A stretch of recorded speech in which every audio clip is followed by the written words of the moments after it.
Praise లోనండి. Basic గా Bible questions అడుగుతాను, తెలిస్తే చెప్పండి, లేదంటే లేదు. బైబిల్ గ్రంథంలో ఎన్ని పుస్తకాలు ఉన్నాయి? Very good. Praise lord. Bible గ్రంథంలో మధ్యవచనం ఏది? కీర్తనలు 118:8.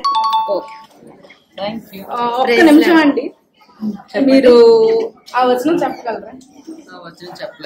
చెప్పలేరా? Okay, no problem. Okay, Bible praise Lord అండి.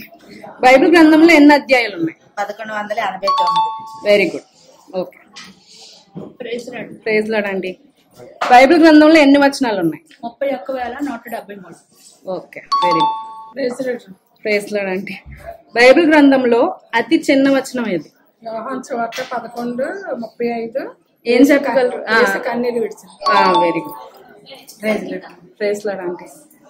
బైబిల్ గ్రంథంలో అతి పెద్ద వచనం? ఎస్తేరు గ్రంథం 8వ అధ్యాయం 9వ వచనం. Okay, praise the lord. Bible గ్రంథంలో అతి పెద్ద అధ్యాయం ఏది? 119వ అధ్యాయం 176 వచనం. Okay, very good. Praise the lord. Bible గ్రంథంలో అతి చిన్న అధ్యాయం? కీర్తనలు 117వ అధ్యాయం 2వ వచనం. Okay, praise the lord. Bible గ్రంథంలో బంగారు వచనం ఏది? మత్తయి సువార్త 7వ అధ్యాయం 12వ వచనం. చెప్పగలరా?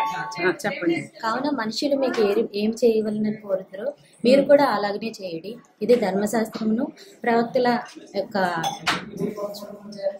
Okay, no problem. Okay, praise the lord. ప్రార్థన ఆంటీ. బైబిల్ గ్రంథంలో స్త్రీ యొక్క గుణ లక్షణాలు గల పుస్తకం? 31 సామెత. ఓకే, గుణవతి అయిన భార్య దొరకట అరుదు, నిత్యం కంటే అమూల్యమైనది. ఓకే, థ్యాంక్ యూ అండి. Praise the Lord. Praise the Lord. వందన. కీర్తనలు 23:6 వచనం చెప్పగలవా? నేను బ్రతుకు దినములన్నీ కృపాక్షేమంలే నా వెంట వచ్చిన చిరకాలం యెహోవా మందిరంలో నేను నివాసం చేస్తాను. ఆమేన్. Hi Akshita. Praise the Lord. కీర్తనలు 121:1 వచనం? కొండల తట్టు నా కన్నులు ఎత్తుచున్నాను, నాకు సహాయం ఎక్కడి నుంచి వచ్చింది? Okay, praise the lord aunty. Last మీరే. కీర్తనలు 91:1 వచనం? మహోన్నతం చాటు నివసించి వాడే సర్వశక్తి నేను విశ్వసించాను. Thank you.